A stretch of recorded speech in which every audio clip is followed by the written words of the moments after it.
Coast. Okay, yeah.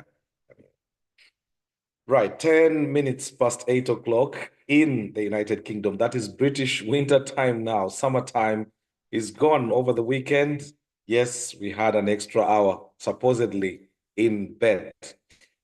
From wherever you are, this is Come. Let's talk with me, Kassim Kayira, your global community conversation where every topic can be discussed. The only difference we do here is we do it with decency. Tonight, inshallah, live on 75W Radio, live on Ummah Connected, on YouTube, on Facebook, and on Zoom, we will be discussing education, but with a different take on it. That is, looking at our own past education, the kind of experiences we had in our education, and what we achieved out of that, but also going forward now to look, because education's purpose, education's power lies in the ability to be, one, transferable, but also two, education should be able to transcend, times and space, should go over generations. I look back to the kind of education we got, and I wish for a moment that if I had done something, say, like mechanical engineering, like vehicle mechanical mechanics and maintenance, something to do with plumbing, something to do with electrics, even vocational, the vocations, even catering. Right now, you look back to 20 years from now, and to be honest, 20 years from now, the catering industry wasn't such a big industry, at least not at the level of the weddings and so on. That is in terms of not just the entertainment industry, but the leisure industry. Over that period of time, I've seen 3, 4, 5 different friends who have evolved very quickly through their catering businesses to actually become one of the best people now, sort of working at events and so on. I look at their education. One is an engineer. So the engineering has really taken second place. And this is not in any way trying to undermine these big traditional courses. All I'm asking is, going forward, given the kind of experiences that we have gone through our own education, given the relevance that has been existing during our times, and looking at where we are going now, do we need probably to reflect on the education?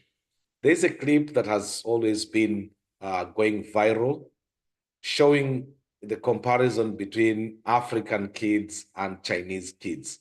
Of course, the comparison is unfortunate, but you look at the circumstances and you think that there could easily have been ways and means through which our education system should have been evolving to address the demand.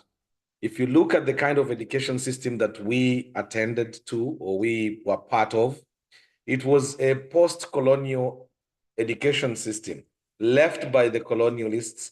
Fundamentally, the education system had been planned and meant to address and supply, provide a labor pool for the colonialists during their colonial administration. Of course, times changed really fast. Pressure came on. In some countries, there was actual fighting, like in Kenya, where you had the Mau Mau resistance.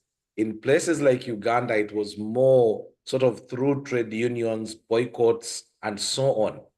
But all of these led to one thing in particular, starting with Ghana as the first African country to become independent.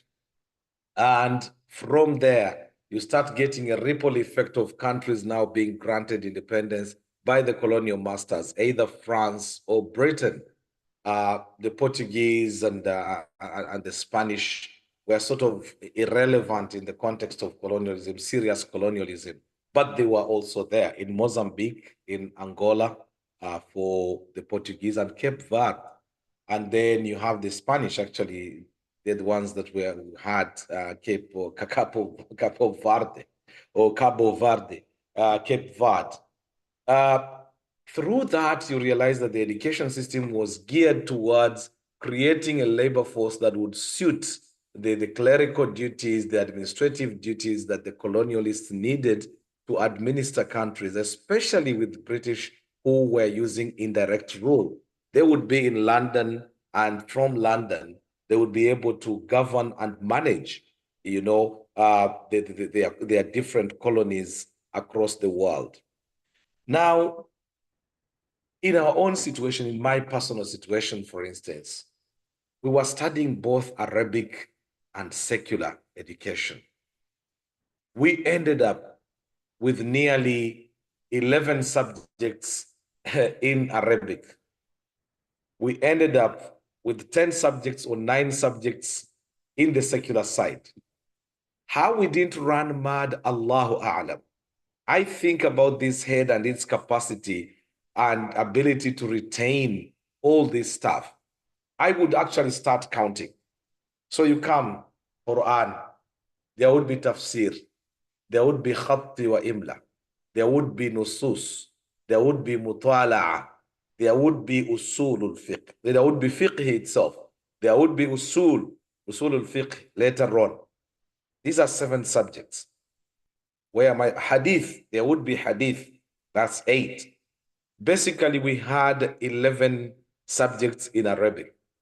And then you'd come to the 9 subjects now in English, geography, history, English, maths, in some places, art and crafts. Oh my God.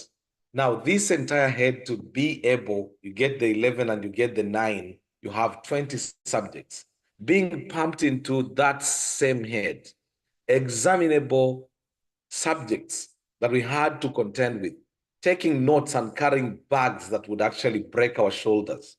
Some of the pain I think we carried has affected our spines in one way or another, carrying these huge bags, carrying these all different subjects. I look back now and I wonder how much of that is actually relevant. I was using the example of a clip that went viral online, a clip of Chinese children, how by nursery school, by kindergarten, they are already beginning to be taught how to make cakes, how to sew or tailor clothes. They are already coming into the practical realities of the world that we are in, or that they are meant to live in later on. Would it be a surprise, therefore, that say by P2, P3, P4, year 2, year 3, year 4, these children can actually do some stuff that could easily be sold out? It would be child labor, if you think about it, but it would be children that have been empowered with the ability and means to be able to live their life later on in future. Is it surprising, therefore, that the Chinese, for example, now would be on all the construction projects, on roads across the globe, on buildings as well, where they've become very competitive? These are skills that, unfortunately, we have been denied by an education system, like I said, that was meant specifically to tailored specifically to create a pool of a labor force that would be required by the colonial administrators. Even beyond colonialism into neo-colonialism, or what we called independence, still the labor force was the white-collar jobs, people working so hard, leaving the villages and throwing away. But now looking back, all of a sudden, there are certain things that now, in the fast-moving world, realities that we have come face to face with. Agriculture now is actually a field that is not only employing it used to, it still does, but now I mean mechanized or commercial or modernized agriculture, where people can actually get a lot more output through the same existing, land in 1 acre, where a person, for example, gets 5 tons or 7 tons of, say, maize, and it becomes a miracle, you're feeling fine. Someone is telling you the minimum for 1 acre under good management would be 15 tons. Under good management and excellent productivity, you can get up to 25 tons of maize or corn from 1 acre. Compare that to the 5 tons where it would be miraculous that the season has been good and you get 5 tons. So productivity increasing using the same existing space. Agriculture now, it has become very sexy.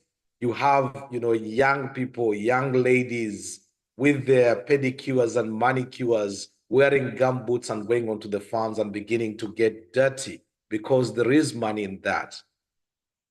All of a sudden, you have YouTubers earning millions of money. Look at a person like Wodemeyer. Look at a person like Lawrence, UG Connect. Look at a person. There are all these people that are coming up producing content that now is suddenly, taking them different places, allowing them to travel the world, allowing them access to leaders, positions that were previously held by professional journalists, for instance. This really is pushing one now to start wondering whether is it time then that we should start reconsidering our education, our curriculum for that matter. Does our education, the education that we got in our day, did it manage actually to serve us? If it did, is that the same education would wish to impart onto our children? That's the conversation that I'd like us to have tonight on Come. Let's talk with me, Kassim Kayira. We're trying to see, is our education relevant? But I would like also to relive those good memories of those good old times through your education. Things that really worked so well, much as they might be struggling now. So beyond today's YouTubers, TikTokers, farming has been there, but now it has got a whole new reinvention that has, brought it to the limelight. There are particular professions, digital marketing, working from home. To imagine someone just being in their home and they are still able to earn a lot of money, but then the vocations as well. You get to things like welding, you get to things like, these are people that are now with the big levels of construction that are taking place now across, many places, with the peace dividends in many countries. The construction industry is growing at a very fast rate. The real estate industry has grown tremendously. You have professions now, people who have become millionaires just as real estate developers. And you wonder what costs you would have done for that. Not many of the biggest real estate developers actually do have university qualifications for that. Is it time that we readdress our curriculum, our education system?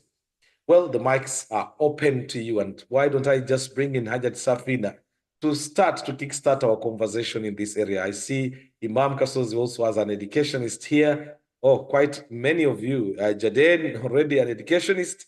I see quite a number of you. And like we say, this program, you are the experts. Your particular experiences constitute what makes this program what it is, because through your experiences, I think we delve into a lot of territory. I'm sure some lives have been changed, probably following these conversations, because probably there's something you've been doing and you never cared, but then you come and hear someone, talking about it, and suddenly it has value. Growing up, Alhamdulillah, I was trained, grew up in a restaurant. My grandfather was the first person to open a restaurant in a place called Ruhango in Butare in Rwanda. That restaurant became quite a hit. Moves to Kigali, opens up a restaurant in Kigali, one of the best restaurants there. My mom is born and grows up in her dad's restaurant. She gets married from the restaurant, and years on, she opens her own restaurant. We owned in our family, my mom, 40 years of restaurant experience, and that changed everything. The ability to cook every meal. It's not just the love of food, but the ability to cook when you can actually put food on the table. When I got my wife, for 3 months, I was worried of letting her cook for me because I was worried that if she didn't know how to cook, I would lose interest. And yet I loved her. So for 3 months, I was making sure I was creating a conducive conditions that would not allow her to get to cook. I would find every excuse to be doing the cooking until one day I go out for an interview only to come back and find that she had done some cooking. It's a story for another day. But these are skills that you learn with time and they come to make a real difference in your life. Skills like tailoring. I made my first shirt by sewing, just using a needle, not a machine, but a needle, cutting a shirt and sewing it when I was in P5. These are skills that today's children have actually lost. Design and technology is beginning to push its way into schools. It's not yet there. Hajat Safina, without much ado, let me come to you. Assalamu alaikum wa rahmatullahi wa barakatuh. Alaikum salam wa rahmatullahi wa barakatuh. I gather you are not in Thank you, class. Shay. No, We thank Allah for yet another. No, I'm in class, but the kids have left. So, as I said in the beginning, much more I was relevant desperate. now that we have you in class. Because I was desperate, thinking maybe the discussion was on already and I was almost ending. Only to realize our time had not changed yet. Clocks changed. Now we went back an hour. Your end, but us, we are still in our old time. We are changing end of this week. It's when we're going to change. Now, this confusion. I didn't know. I thought we actually changed at the same time, but you guys, it's clear today you're the first world and we are the second world. Yes, now on our topic tonight, first of all, well, starting with your own education, I mean, what's your take, first of all, on this particular topic? So for this, the way you've stated it, I'll look at my O-level education, which was very frustrating. We go to S1, and then I think we had 22 subjects. Many of them were so strange. We had never done them before because we are coming from urban schools. Here I am, I've been taken to Ndeje SS. They do Luganda, they do agriculture, then there's commerce, there's TD, there's woodwork, and all the subjects, S1 and S2 are all compulsory. And then there's a promise of Kabazi at end of year. So you have to be frustrated doing things we have never done before. Wow. I think the most interesting for me was Luganda because it never made any sense. And when they're talking about idioms, so they're giving us an exam and we read the word and we see the sense we make out of it is the answer we give. And of course, we failed it. So it was really frustrating because the one I remember in my head mostly was Akufumbire Yomutwe. And in my head was Mutwe, then Vigere. Then I just wrote Omuriako Vigere, you know? So and it was not making sense. One day I said, yeah, single kunyirira, because in my head I was like, wherever they bring something to eat, the patient says the ones who eat, So I was like, yeah, single kunyirira. So it was an interesting year for me and Chibokos, of course. Well, I'll save you your own embarrassment to tell you that coming from Barara, I was the best Luganda student in Kampala district in 1990, O-level. It's on record. So yes, I can't lie about that. It's on record. I was the best Luganda student in Kampala, 1990. I could not wait to drop it, and that's what I did in S2. So I had to drop that because I couldn't manage, especially when they went into Mbuza, Manya, stuff like that, because that was deep. And for some of us who are just meeting it for the first time, we couldn't cope. So it was a lot of frustration and survival. That kind of education was just survival. Yes. In fact, I don't want to call it education. It was really survival. We lost our identity and we could not understand because you just want to be a good girl, and a good girl to them is someone who does everything by the door to avoid being caned. So that was the only definition of being a good girl. Then by good luck, in my A-level, I come to Taiba High School, which was trying out a new kind of education. Their philosophy was education with a difference. And actually that, I can say it resurrected me because it empowered me and gave me confidence that I didn't know I had, because I was always with a group, but now here I was an individual. I became a student leader.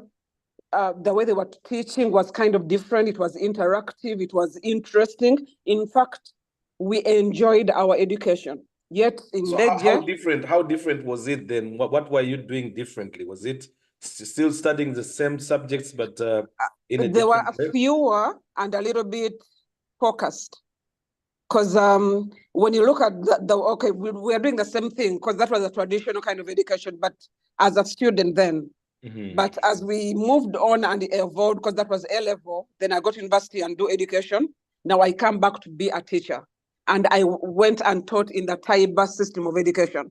Now at this time, they were more informed in their education. So we had textiles, home management, woodwork, subjects. In fact, their philosophy was we need to teach children and give them skills they're going to use after, not just theory education.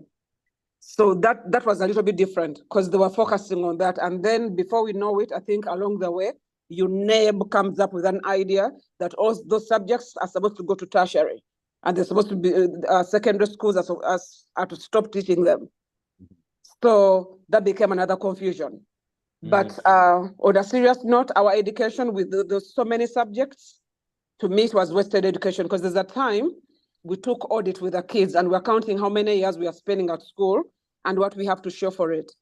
So by the time the kid comes to S4, they've done all these subjects, but if a kid drops out of school at S4, they have no skill and they can't survive.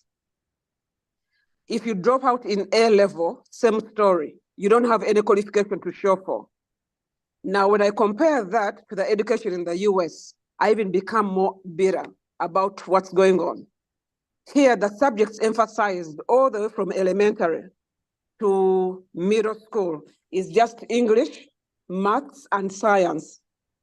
Those are the subjects they really focus on. Yes. And then others are looked at as electives. And even the history they're teaching them is relevant history. Their American history is compulsory. Kids have to know about their history to get that patriotism of before you say what US has done for you, what have you done for it? Now, when I look back at the history we studied and taught kids, because I'm a history major at Makerere University, and we're looking at European history, history of world affairs, looking at Soviet Union, collapse of the Cold War and stuff like that. Then we had just a little element about Ugandan history, just a little element, almost like a by the way. So we are bombarded by history, which is not relevant to Uganda. Then we did geography as well. The geography here is about US geography and how economic activities are done according to different regions of US. Now go back to Uganda, British Columbia, Canadian Prairie, no, Rhineland, Palatinus. The glaciers. They are teaching kids geography is a good subject, yes, but then what have they learned about the geography of Uganda? So that two don't make sense. Then when we come to middle school and high school here, they become more directly focused. We have kids who are finishing high school with an associate degree. They have a bachelor's already. Then they are in two programs. One of them is called North Caps. Another one is Voltech. Another one is whatever. Those are vocational programs whereby a kid in the morning first goes to a technical institute to do some technical work classes. And then after break, say 11 a.m., they come to school to do these other subjects. The buses take them to those places. So by the time the kid goes through 2 years, they have a certificate in a vocational skill that they can do. In fact, they start focusing. The education, the curriculum they're designing, because I'm teaching language arts, the first unit we did this academic year was about what's next. And they were asking, or what we're talking about was, are you going to college? Are you going to a trade school? Are you going to work or something like that? So that was the kind of focused education on that, giving children why you should go to college or why you should go to trade school. So the kid knows why, and they're giving advantages of each and how it is easy for you to do the other. So many kids are going to trade schools where they are learning electrical whatever, but they are learning plumbing, construction, all the things we underlook back home. Because when you tell a person, my child against the Kuzimba, they look at them as a failure. Yet here, those are the skills that are paying. In fact, the kids start making money in their first year at the vocational institute. Absolutely. A warfare kid goes through a 4-year degree, university and then degree, come and out. you come back. Yeah. They have no skill to show for it. No, don't go too far. I mean, we have life examples within our own selves. My sister has got a son. She opted to take her to a vocational. There is a good college here. Is it called Excel here in Bombo Karule? Mm-hmm. And uh, this boy, he's how old? He should be in senior 3 now, ordinarily. This boy can put down the whole engine, put it apart, and put it back together.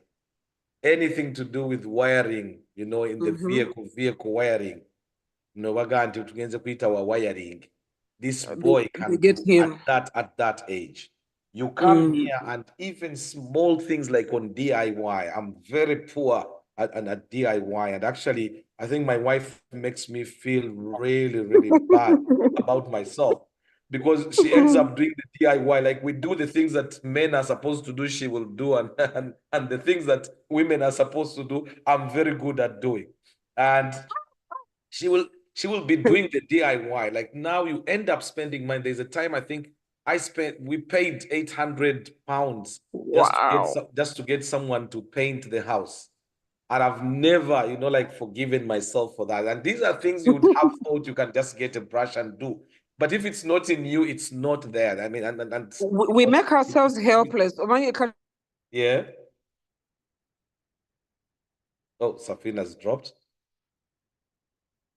Ooh, okay, just in the middle of a very interesting conversation. If you've just joined us, the program is Come Let's Talk with Kassim Kayira. Safina seems to be there, but her microphone. I'm on. All right. Am I still on? Yes, you are. I was just going to give a simple example because here you have to inflate your own tires. Oh, yes. You pump your own gas. Yeah. We're so lazy at it. We feel we don't know. Or to petrol station, someone pumps or no more you can't change a tire yet when they expect you or motoka or a flat tire, side on the road, get your tools out and start working it. So they are skilled. Here there is so much give people skills. In fact, they call them survival skills. Yet at home we make ourselves helpless. But in Uganda, for example, you can't pump your own gas. I mean, there are people who are employed, many on each pump. They'll even look at it. Yes. Sure. So that's what I can say. And then the other thing too, when I was still in Uganda, I did a course called Montessori education. Now that Montessori also opened more eyes to why our education system is full. You're gonna be the Chinese kids at kindergarten doing this and the other. That's what the Montessori school education is about. They want to empower kids to be independent to the point, if a kid has messed up in class, they can clean up for themselves.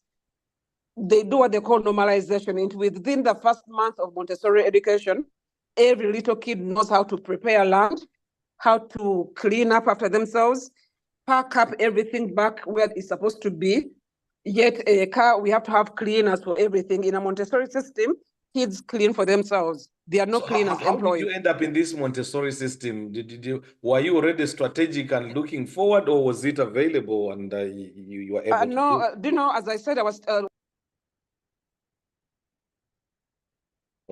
that line again. Okay, Safina, I don't know what's happening. Your line keeps... Sorry, Safina, your line dropped up, so we missed that point that you are saying. Okay, I was saying that cyber education has always been evolving. We had, I should call them the best bosses. They were so much invested in education and changing the education system as people know it. So they always carried out different researches. So at a given time, they researched about Swedish education and Wichivichi, and then they came up with Montessori. The principal and director read about it, and then Bagamba to get about 2 teachers to study it so we can train other teachers. So by good luck, by Allah's will, it fell on me. For the secondary section, I was the one who studied it. And then we started training other teachers to become Montessori teachers, or at least to adopt some things about it. Nenga, when you go into Montessori education, the kids become independent. In fact, our role as teachers are supposed to be directors, not teachers. A director directs from behind, not the front. So they were trying to kill the principle of teacher has knowledge and knowledge is power. Bino bibasomesanga with a teacher with a book on their chest, tata their knowledge. Oh dear. Okay. There's definitely something not right that end. But Safina, well, she's back again.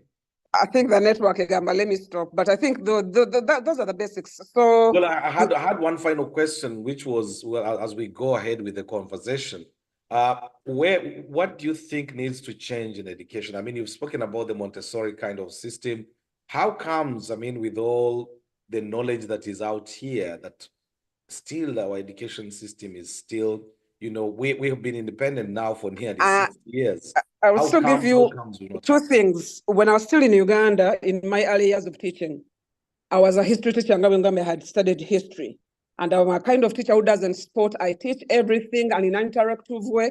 My kids are always performing and getting D1s and D2s. But when it came to UNEB, they were not performing. So I decided to say, let me go make this research. Why is this not happening? So Nempandi Kebalwa to go to UNEB to mark. But when I went to UNEB, I discovered what our problem is. People in the UNEB Board of Education, they were do we call them certificate teachers? Upgrading until where they got to where they are. So they are so against any changes in education. Whatever change you bring, they feel is going to make them lose their jobs. Right.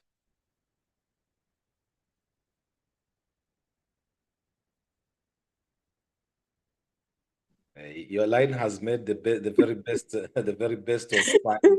Let me change position. Move off. So as I was saying, yes, when I went to UNEB, everybody in UNEB board, they don't want to see change. So they know the education is not okay, but wherever you think about bringing changes, they think about their job losses.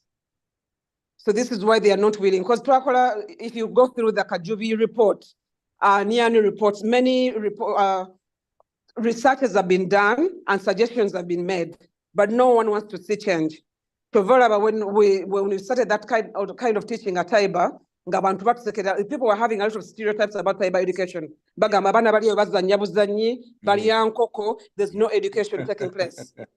Era the first UNEB supervisors betwaina bajanga bali rough abalinga military, they've come to these kids, they are just going to sleep, and they were surprised to see kids writing from beginning to end, and they had to make a comment about it because that's what they had. They thought yet we're giving them the kind of education, let them enjoy their education and then learn, and they were learning much more. Thank you very much, Safina. Well, managed to finally get there with the line that has just been playing up. If you've just joined us, the program is Come Let's Talk with me, Kassim Kayira, live on 75W Radio, live on Connected on YouTube, on Facebook, and on Zoom. Of course, if you've missed any of the previous programs, remember you can always just catch up. Just go search either facebook.com/75W Radio or go to YouTube and search for Connected. Just look for Come Let's Talk with Kassim Kayira. Maybe you can just type that into the search bar and you'll be able to get any of the programs that you'd have missed. Well, continuing with the conversation, tonight we are talking education, our kind of education that we got, how and where it managed to get us, and whether it is still relevant. You look, for example, you do a degree in Uganda, come to UK, you're going to teach, you almost have to do a certificate that allows you a sort of a conversion certificate. Not that what you're studying is really different. It's just trying to impart in you what would probably make you able to teach in a school here. I did supply teaching for a little bit. And then, of course, it was not my thing. I suddenly realized, but more to do with the with the discipline levels and the attitude to teachers, especially supply teachers, where you seem to have been thrown like into a den of lions to survive a day as a supply teacher in a school. You need a tahajjud, not asking for Jannah, but asking to survive a day in school.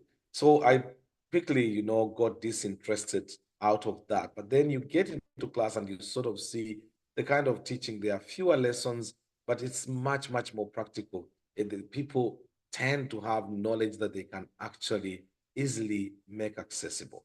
Why is it that with all the educated people that we have in Uganda, still our education system, unfortunately, hasn't been able to address the country's needs? Is it time probably that now we can push? Is it possible legally to sort of, go and start like Taiba did in those times, bringing in a curriculum that would be able to address some of the burning needs? Would these products of such processes be acceptable within the labor market, which is so, so dependent, on the traditional norms and theories and systems that we had in mind? I'd like to hear from you, your take on this. Safina, thank you very much for starting us into this conversation. Would be very interesting just to hear from elsewhere. Jaden, I bring you in on this particular topic, just to also make a caveat that, yes, you suggested this particular topic to me, and therefore I wouldn't want to take unnecessary credit for it. Oh, there seems to be a sort of an echo in the mic. Jaden. I don't know whether you have two gadgets running or No, it's not on my side. I don't have any other gadget. right. For some reason, I can actually just hear my own voice, sort of bleeding through, which is not a normal thing ordinarily. But yes, you suggested, and we always ask the people that come to our shows here, in case you have a topic that you'd like us to discuss. Definitely, no topic is out of discussion. The only difference is we just do it decently. So Jaden suggested this and I went and did a bit of research, but well, it is a straightforward because it's one that we know, it's one that we live through, especially the aspect of would we want our children to sort of adopt this. And actually, probably a question that I forgot to ask, it is the question regarding, when you're going to help your children with their homework, you are coming with this mindset, the background that we have had in terms of education, and then you're coming to help a student. Oh, for some reason I can't hear. Right. Is that any better? Feedback. Yeah, something Oba is... Huh? Okay. For some reason now I'm hearing an echo. Yeah. Now Yeah, when there's still an JP echo. the echo comes from JP, I think. Do you think no? JP's mic is closed now as it is. Yes. Now there is no echo after There's no he echo. closed. Okay, great. Yeah. So Maybe what I was saying we was ask him to get off and get back. who Jaden. And yeah. Let's just try to see, because I've just made an adjustment on my equalizer here on my system. It might have been the thing. Jaden, Okay. come again. Let's try and see if the echo is still there. Then you may need to log off and then log back in, please. Jaden, are you there? I think he's logged off and he's going to have to log back in. Yes. In the meantime, let me go to Noor. Let's go to Noor as we wait for Jaden to come back. Noor, are you there? Hello, Noor. Assalamu alaikum wa rahmatullahi wa barakatuh. Wa alaikum salam wa rahmatullahi wa barakatuh. Nice to hear for this forum, and I think it's a very interesting topic for me. I would say I have a lived experience of both worlds, given my background that I was able to study on time and in full in limited schools. And what do I mean? I went to Kitante Primary School, P1 to P7. Then senior 1 to senior 6, I went to Chibuli Secondary School for 6 years. So I didn't switch a lot of schools. Then I went to Makerere for my bachelor's. Then I went to Leeds University for my master's. Then I went to Georgia Tech in the US for a second master's, and to Minnesota for a PhD. But that said, as a parent now, my kids were able to go to an American school and also go to a British school overseas at some point. One of my professors told me that education, his definition of education, is what remains behind after you have learned, after you've forgotten what you learned in school. So, so education is what remains behind after you have forgotten what you learned in school. And having worked internationally, I think there's two things. The curriculum in Uganda and the way they were teaching us, they were just teaching us to pass exams, cram, pass, without application, very little application. But then when you come, say, for instance, in the UK, they also go with part of application, but it's not cram work, right? Now, in the US, it's more of exposure and confidence, self-boosting. Let me start with my kids personally. When my kids were in the US, they were, I think, in elementary school. Then they went to a British international school. When it came to current affairs, they could read news like Sir Trevor's or Anderson Cooper, right, in terms of expression. But in terms of grammar and reading, they were struggling when compared to the British kids. That saying, we should not beat ourselves. So broad. I have worked with some of my bosses here. All they think about that the world revolves around Washington, D.C., or that Africa is a country, or they tell you, oh, you're from Africa, then they generalize everything. So being more exposed, more rounded. For some of us, even when I was in the UK, or what diverse background a bit of chemistry here, a bit of geography. Warehouse or production plant, you were different compared to a normal British person. No, absolutely. Two, what our education system has taught us, we are good writers. Most Ugandans are good writers. I know we might not have a good application. They don't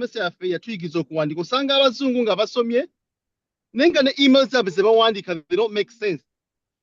Right? They say, oh, you're so intelligent, you're a genius. How do you know the capital of this country? So, Chituyambiako, for those who've been able to break into the corporate space, Okubela more rounded. You can have a conversation with anybody, anywhere on the plane, right? On the airport. So that's the beauty of our education system. Now, year changes there more, having accumulated all those credentials. Nti Bolaba Kati Center today, I think my last sister who was speaking, Bolaba Center today, Fenatu Zimbieko, Abasoba de Zimbieke, Uganda. Never quotation ya cabins, Obama Dirisa. And they tell you 30 million or 40 million. No gamba, what? Nenga no muntu ana degree akola mu bank. Tells it call a sentence. And this guy who is doing the windows or the carpentry, he has like 4 sites. And he could easily gross 30 million a month or 40. Today, as we speak, the people who gross 30 million shillings a month are executive directors of KCCA, UNRWA, right? Nenga ateba na abavubuka oyogede ku real estate, abavubuka bano abasomye emirimu gy'emikono kati. The builders who are real good builders. N'abeera ne site ze nga 4 in a month. His turnover is way higher than pay. And nebwala about today, if I were to do things differently, today's world, it's the practical jobs.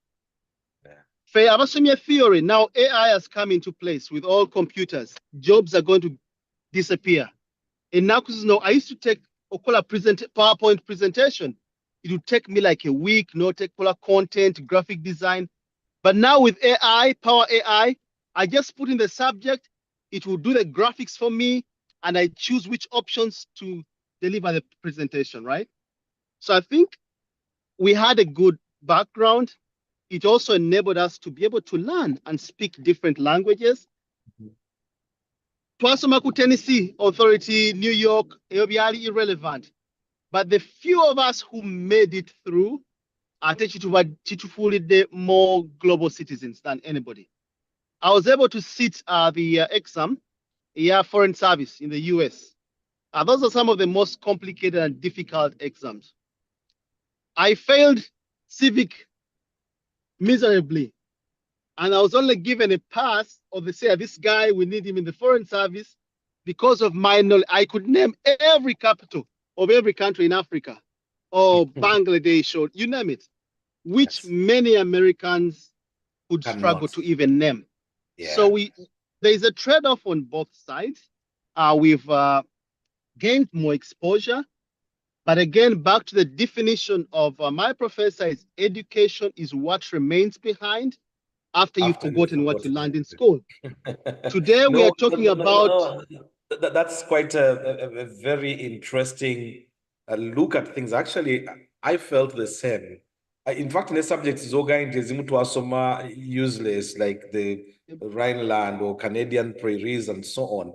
I came to Yes. find them very relevant. In 1999, I was actually sort of at the prime of my journalism career. I was actually not at the prime, but at the point of rising through my career. You know, German had just reunited. They were just moving the capital to Berlin because they had reunited, but there Sorry, were lots of Kassim, things. I'm going to go on mute briefly. I'm dropping off my daughter at the madrasa. All right. So I'll join the conversation shortly. Okay. Uh, Okay. how do you have a minute, or do you have to do the drop off now? No, I'm just walking out to the class, then back to the call. Okay, yeah, that's fine. That's fine. Now Less than a I'll be minute. filling the Yeah. gap while you are dropping her there. Yeah, so I end up in Germany. I go to Berlin. This is 1999. They are getting the Bundestag uh, opening now. They were trying now to get the parliament, joint parliament, because one was in East and the other one was in Bonn in West Germany. And suddenly, some of the things that we studied actually ended up in Rhineland Palatinate. And I was seeing everything, many of the things that we had studied in geography. I ended up in the Netherlands, went to see the boulders and how they had reclaimed the land reclamation process and so on. Some of these things sounded so much, but suddenly they make there is a practical sense to which you can actually pick up a few things. It was too much to take in. Probably we were spending a lot more time than we ought to have, but there were bits and pieces that actually come in quite handy. One of the things that we studied so deeply, like in Uganda, towards the end, unfortunately, and which we only did for exam purposes, was map reading and photographic interpretation. Map reading and photographic interpretation in Uganda, they would just take you, it's nakapiripiti. Those are some of the words that actually remain in your head so well, embedded there. Yeah. Kassim, I'm back. Okay, yes. So I was Yeah. saying, you were mentioning some of the things that we studied in education in Uganda, which sounded like irrelevant, but then I came to suddenly find relevance in them. I was in Germany in 1999. That's the time that actually, after almost 9 years of German reunification, they were going to move the parliament now to Berlin to have a joint seating of parliament. And suddenly, I end up in Rhineland. And one of the things that actually came up was the way we were reading about the Rhinelands, the River Rhine, the transport now. In fact, with the conflict in Ukraine, I'm one of the analysts who do like analysis on radios in Uganda, mainly on Ukraine, because I was there in 2014 when Crimea was taken by Russia. And some of these things actually start coming back, and a reflection just to the past, to the education that we had, which sounded so wanatosi, there was too much information being poured out then, suddenly becomes relevant. But the reason I was bringing one element was the map reading and photographic interpretation. This is one subject or one topic that was given less time, and yet in practical style, in practical realities of the world out here, it is actually much more applicable. 2014, I'm in Donetsk in Ukraine. The fighting in the Donbass is taking place. We've managed to go to the government side. We've finished doing a few interviews. We are meant now to move to the rebel side of the things, or the rebel side where in the Donbass now, where the rebels who are supported by Russia by then and we are sort of fighting against the government in Kiev. We are supposed to have our rendezvous point. They had used locations on the maps. Now, I checked the maps. I thought I was perfectly fine. I knew where we were meant to be going. But my cameraman, I assumed the cameraman, because he spoke Russian, I assumed the cameraman now was sort of well versed in the map reading like I was. Unfortunately, he wasn't. So I'm texting. Part of the procedure with the deployments in such dangerous places is every 15 minutes, you have to text London and inform them we are at this location, we are waiting for A, B, C, D. I'm on my phone texting London to explain what has happened. I'm standing like this. My cameraman walks from behind, and we had actually put a marker. We had said, we cannot go beyond this point. It was clearly marked on the map that we had with the bearings. Cameraman comes, walks from behind me, goes in front of me, about 5 steps from me. I'm on the phone. I could easily probably have walked where he was, but I was stopped because, one, mindful of the map, the location where we were at, but also two, because I was now trying to concentrate to text instead of walking and texting. Cameraman walks in front of me, 5, 6 steps ahead of me, steps directly on the landmine. Now, on the maps that we had received, there was clarity that some of the areas that we were going to be around would be mined. Cameraman was not mindful at all. He had no knowledge of the map. As a Muslim, you believe that if it is Qadar, it is Qadar, you would still walk into it even if you knew. Cameraman stumbles onto a landmine 5 feet from me, 5 feet. Landmine hits his leg, breaks his leg from the knee. Suddenly, I drop my phone out of shock because I'm seeing the guy, he's not fallen down, he's standing on one leg. The shock that he had received, had just made him stop, and he wasn't moving. Immediately, I just looked around me and I realized we had seen signs of land of an area that had been mined, because normally there are signs that they do. They will either tie a cloth, like a simple cloth, and you should know. There are times they put a bottle, but the bottle is facing down. Those are signs that they just give to each other to sort of say, this area is mined and therefore don't step in there. Cameraman is bleeding profusely. The landmine has actually cut off his leg. It's just in the knee. Amagumba katengereji gundi landmine bega kuye. They are sort of protruding out, like this, like nails. And I'm taking the first shock. I just said, Allahu Akbar. And then very quickly, I just started thinking about my hostile environment training, removed my shirt, walked 2 steps, asked him not to move 1 more step, because it could be that he's standing on another landmine, because it's the right leg that had been ripped off. I got my shirt, my t-shirt rather, not a shirt. I got my t-shirt, wrapped it around the knee just to stop the bleeding. Because the landmine had gone off, of course, it attracted the rebels. We were already in rebel territory and we hadn't known, because we were supposed to have our rendezvous point with the person, with our translator who was supposed to be doing the translation.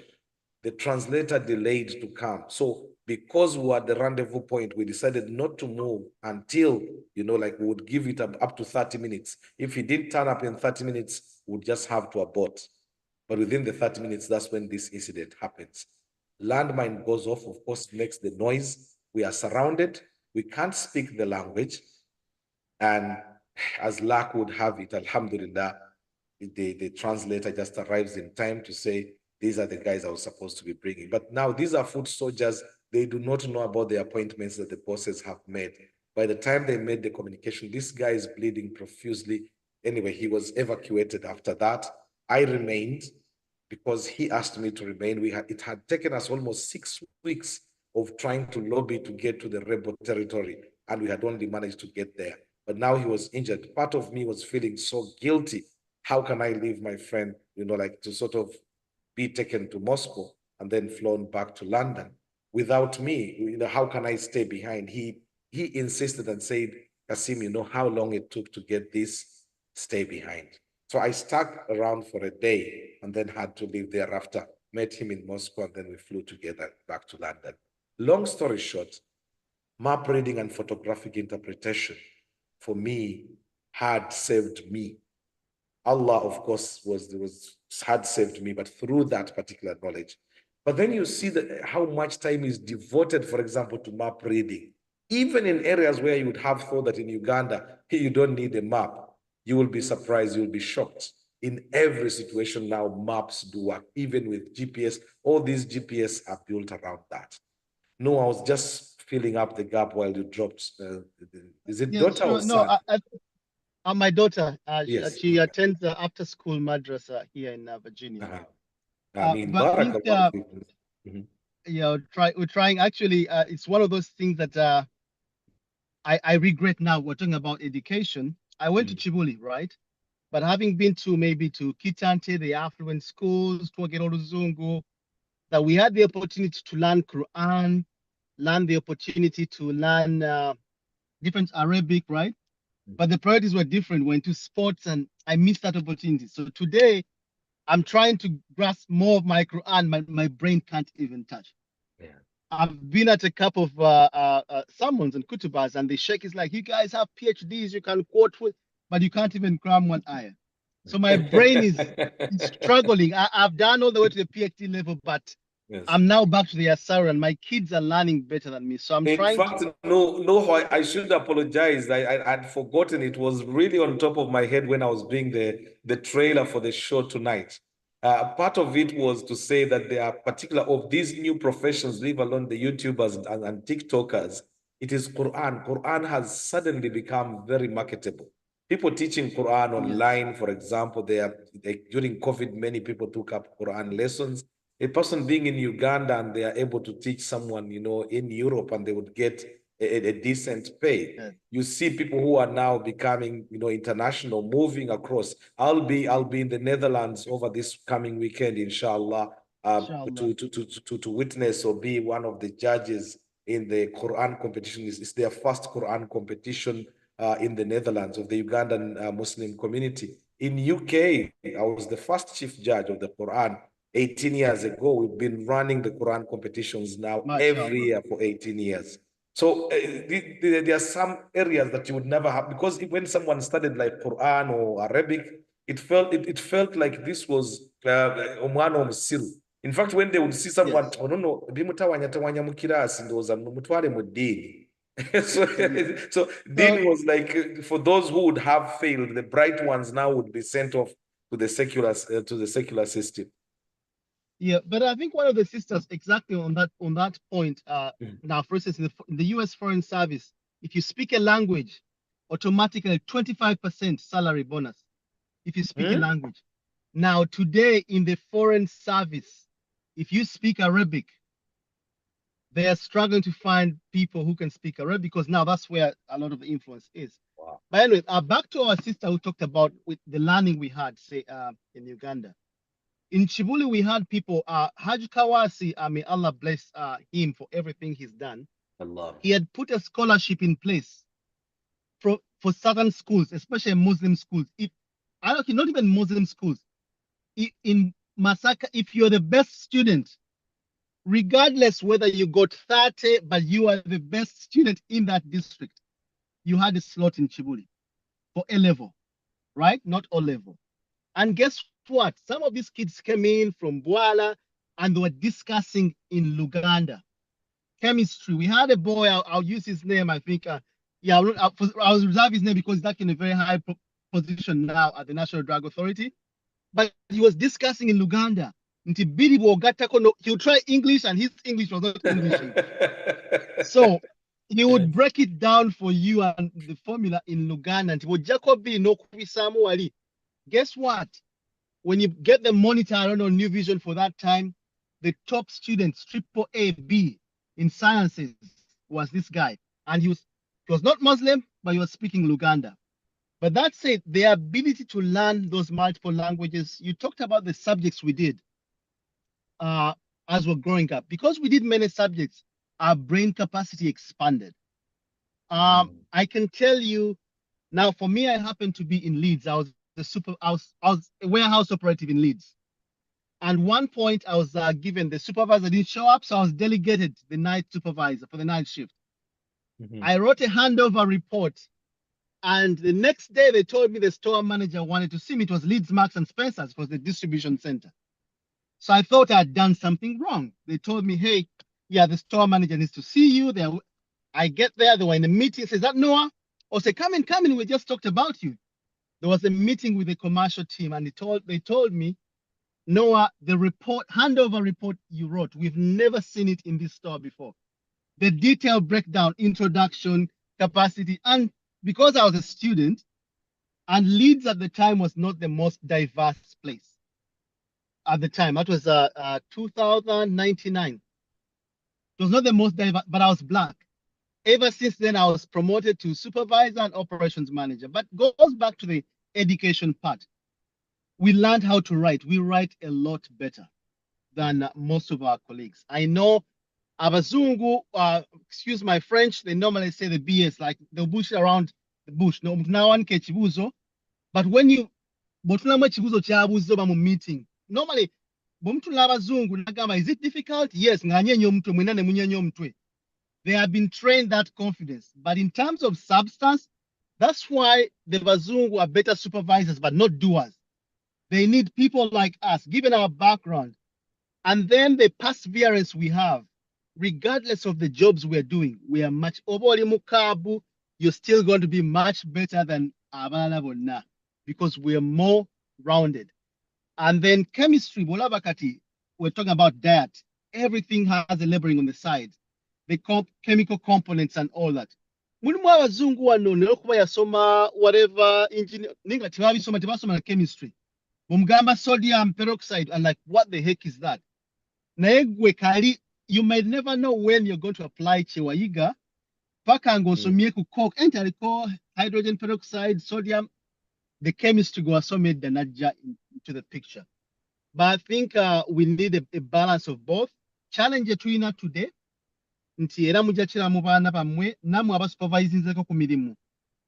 This younger generation, they can't write. They are so entitled. Nti omwana ne bwaba ageze ku mupiira afuna medal for attendance fe twamanyanga first, second, third nga yoba lucky wofunyeyo, right? So we have that drive in us. Then we have a wider attention span compared to our children, and we have to manage that. When you look at the digital signs, mtabanu wangena nenkomao kwamisi omupiira tulabe highlights nagenda ku YouTube nga kuliko 3 portions, waliwo ya 15 minutes, waliwo ya 6 minutes, waliwo ya 2 minutes. Yo bongo be umugamba highlights that 2 minutes zayagala.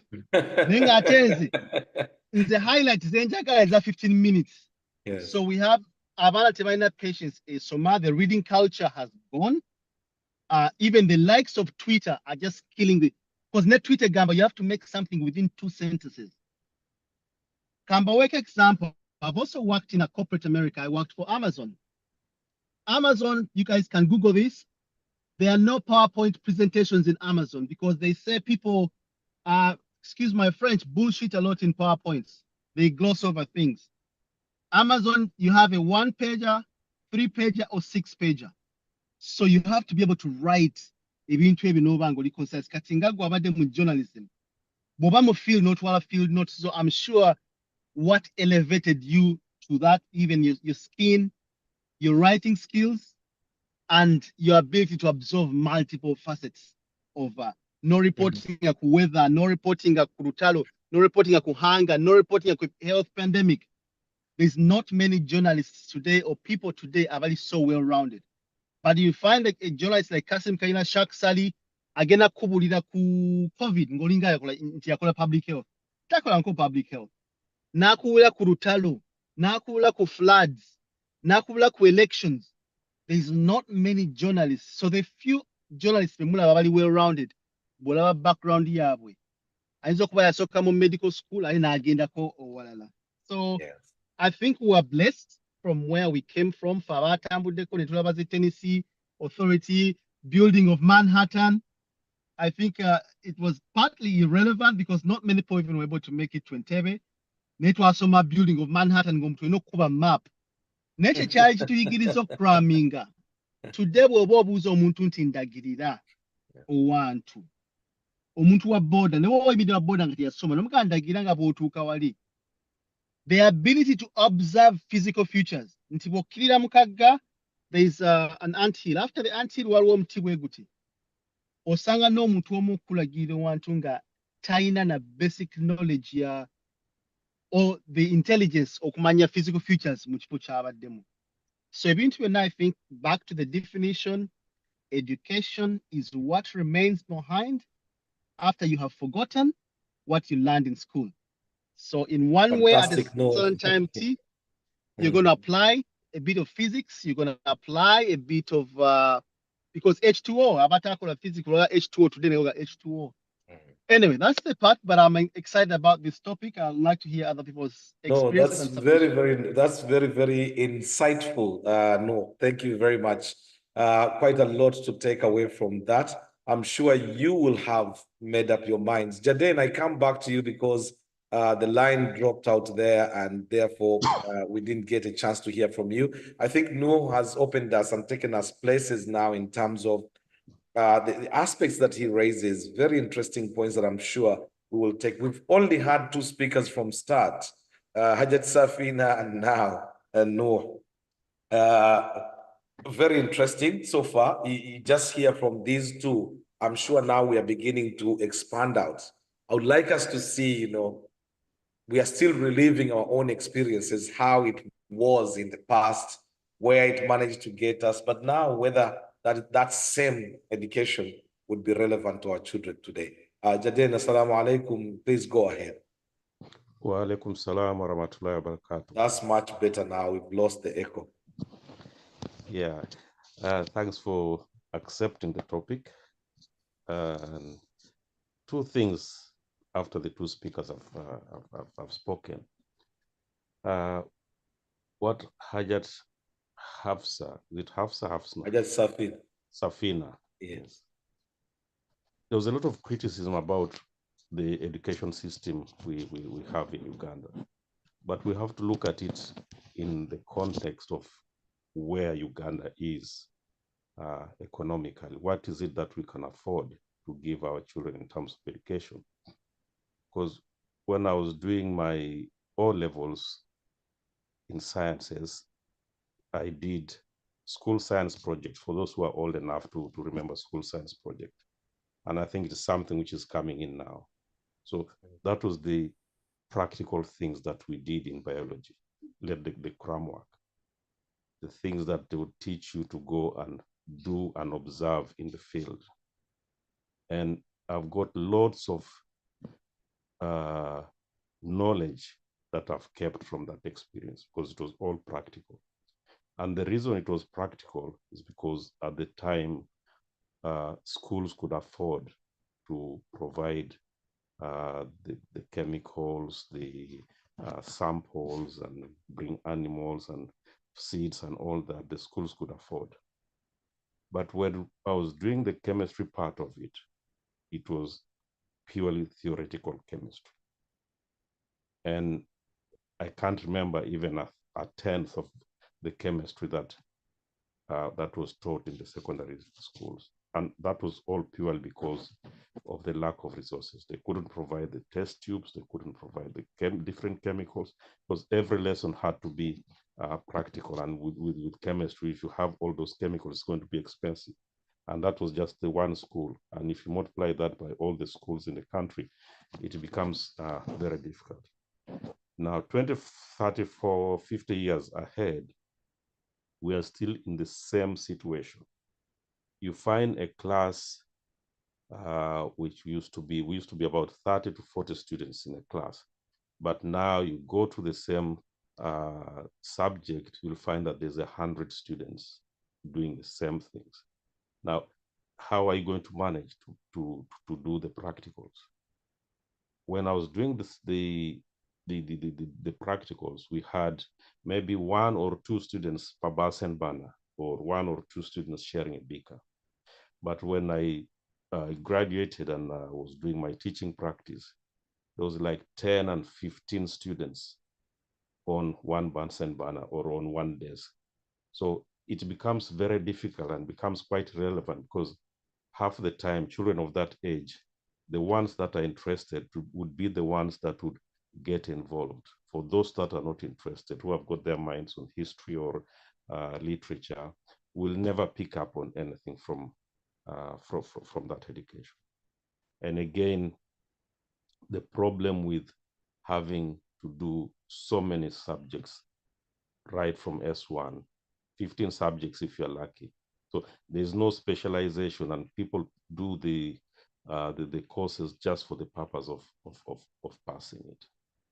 Now, when I was doing my O levels, there was CRE, there was woodwork, there was metalwork, and then there was literature.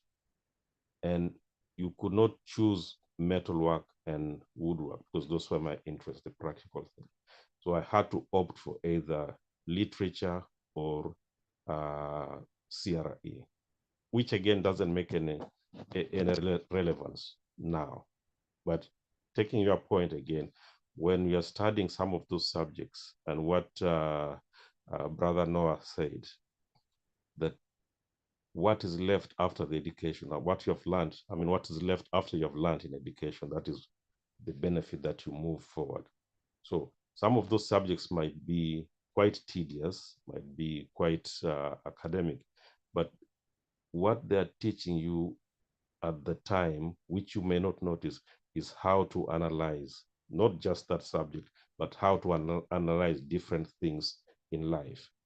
So if you didn't get that analytical skills, then the whole subject becomes difficult. But in Africa, they don't tell you that this is what we're trying to tell you to do.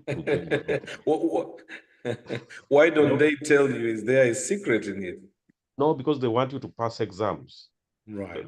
That's the secret. Jaded, hold it there. Stay on. Noah's hand is up. Noah, please come in. Yeah. So Iris, thank you. As the research and me, Iris, I like just to back up my brother's submission there, to use data. So for those of you in the UK, you know that if you've studied in the Commonwealth system as a medical doctor, you can sit some exams and you perform practice your medicine in the UK, right?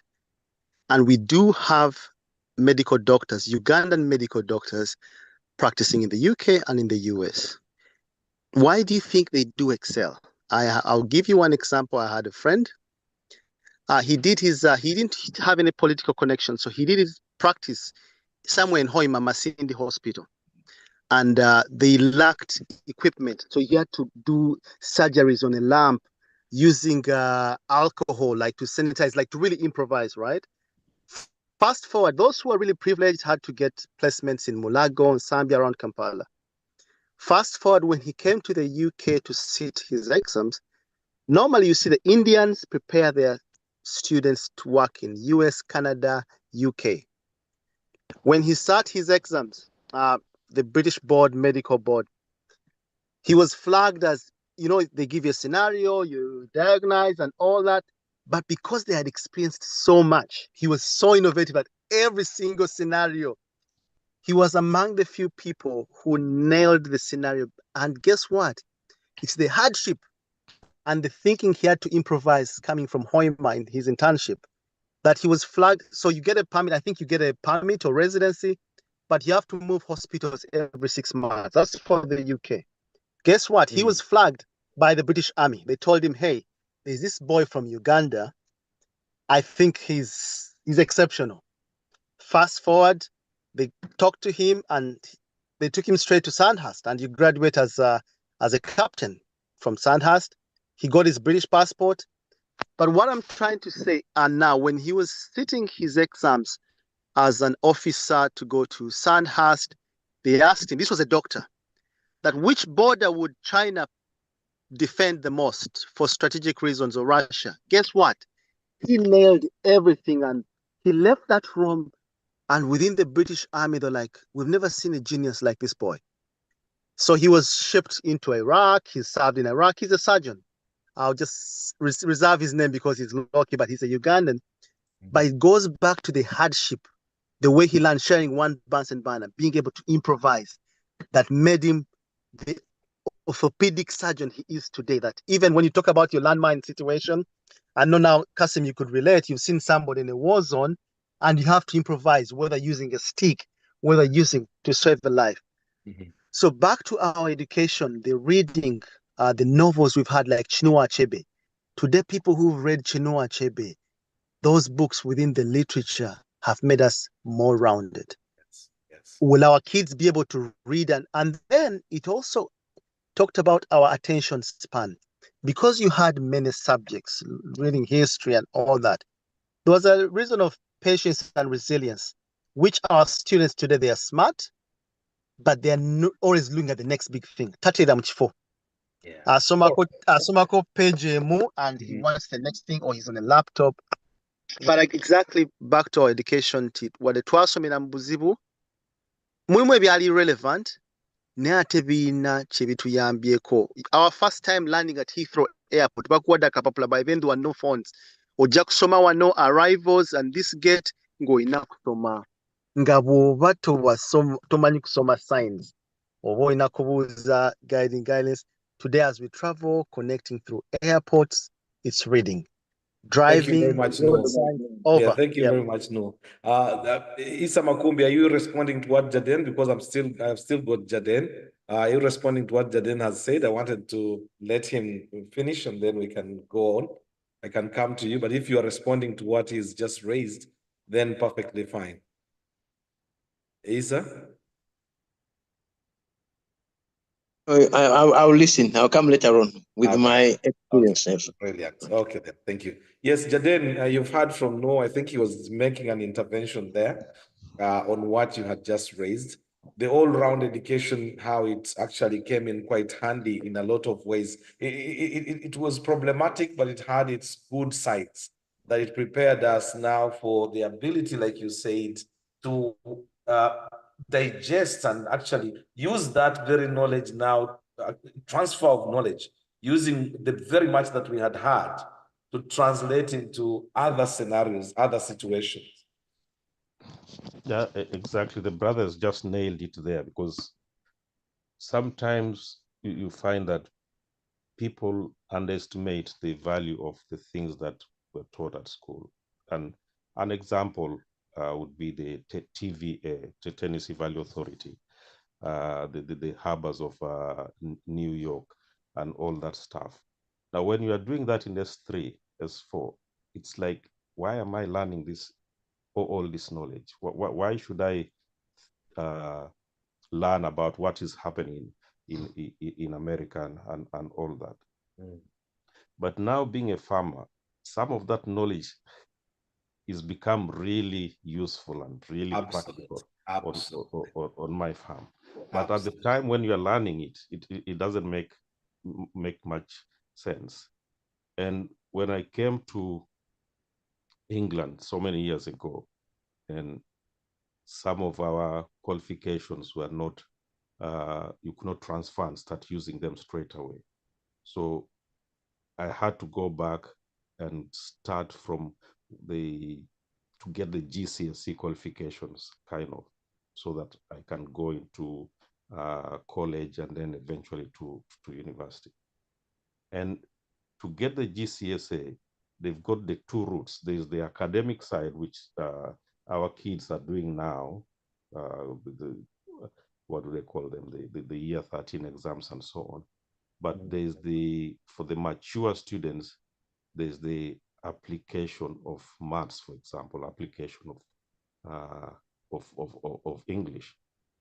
Now, I remember some of the formulas that we used to use in algebra and geometry and all that. And what they took me through here is, how do you use the formula or the shape of the triangle to make a shirt?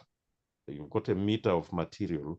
How many shirts can you make out of this piece of material using the formulas or using that knowledge of geometry and algebra, those kind of things? But in Uganda, they don't tell you such things. In Kenya, they don't tell you such things. You just go to cram the formula, half plus ABC is equal to X and so on, find the value of X. But where am I going to use that? But here I had the theory, and then they put me through the application, and I sailed through all that. Now at my advanced level, doing psychotherapy, some of the things which my grandmother used to teach me, playing on people's psychology. Now I saw it in action here. And I would reason with my fellow students and say, they're just playing with your psychology. They want to change your thinking, but they are going into the in-depth of that psychology, which to me, I already know, but not without knowing the quotations of so-and-so has said this, so-and-so has said that. So that practical knowledge which we carry from home, which we thought that was useful, was useless at the time, is quite handy. Now, to go to your question, how do we encourage our children to adopt such attitude? Now, my daughter is currently doing civil engineering, and just the other day she was complaining to me, oh, my workmates, they divide them into teams for projects, and she was saying they don't participate. They are waiting to be spoon-fed, and they're waiting to for me to take the lead. And I was telling her, don't use that as a complaint, because when you're at university, they will mark you on your attitude, they'll mark you on your leadership skills, they'll mark you on how you convince people to participate. So use that to further yourself. Don't worry about them. Lead them, but log whatever you are using to further yourself. So that's how we can promote our children. Let them be at the forefront. Let them do even the things that are boring or that appear seem to be boring at the time of learning. But these are the kind of things that you'll find become useful to them in the workplace, or if they're going into academia, they can instill it in other students. But right. Like the brother said, I think it was Einstein who said, whatever you've forgotten from school, what the little that is left, that is education. Leave alone all that. I remember in S1 we used to cram the dictionary, use all those terminology and so on. I cannot remember any of that. Yes. Thank you very much, Jaden. Let me bring in Isama Kumbi in the conversation. Remember, if you've just joined us, the program is Come Let's Talk with me, Kassim Kayira, live on 75W Radio, live on Ummah, connected on YouTube, Facebook, and on Assalamu alaikum wa barakatuh. Wa alaikum salam wa rahmatullahi wa This is a very interesting topic. They taught us sing in Uganda that we didn't think that would be of any help to us. One gentleman was talking about Kibuli Secondary School. For me, I was there before he was there. We had woodwork and carpentry in that school. We had a European man called Watford who taught us so many things. It was a task as soon as you joined Kibuli. You had to do one of them. We used to call it hands-on toe exercises, whereby you pick up a project, you did from senior 1 up to senior 3, you finish up to that end, either needing woodwork, carpentry, and the rest. The gentleman taught us how to handle the hammer. How you use it, the chisels, how you hold it, what are they for, how you are filing, whatever it is. When I went to UK, I went into a workshop. There was a factory, there was a job that was advertised. A European man with the manager, he told me to come on Saturday. I was so surprised. I was debating whether it was just a gay, the gentleman was just a gay, or he was just want me to have in the confined room so that he could abuse me. But I said, okay, let me go and see what's that. For the day. He gave me all those tools that I used in secondary school to demonstrate to him how I can use them. The first thing what he did was to give me the hammer. I told him to put the table together. He was not interested in what I was doing, but was more interested in how I handle the hammer. Because I was taught how to handle the hammer at secondary school at Chibuli, I did that. And then I showed him how it is done.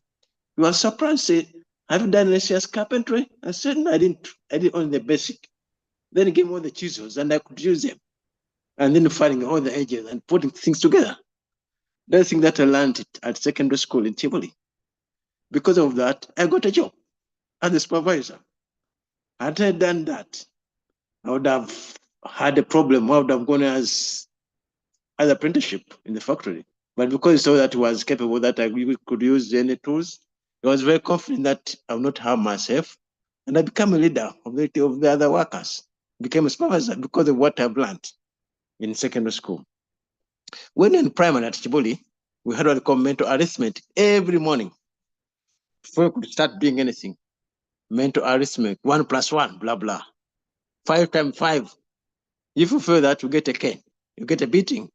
The more you fail, the more beating you are. That one trained my mentality to use arithmetic. Whenever I was anywhere, I used to go around. And it says, how much is this one? I'll just give him an answer because that's what I've learned into schools. When I went into most of these debates, when I went to meetings, we used to come up with those figures. And I used to challenge them that these figures at times they're not right.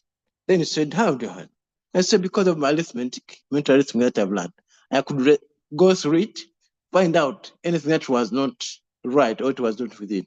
Especially those people who are coming from the city, they used to exaggerate the figures.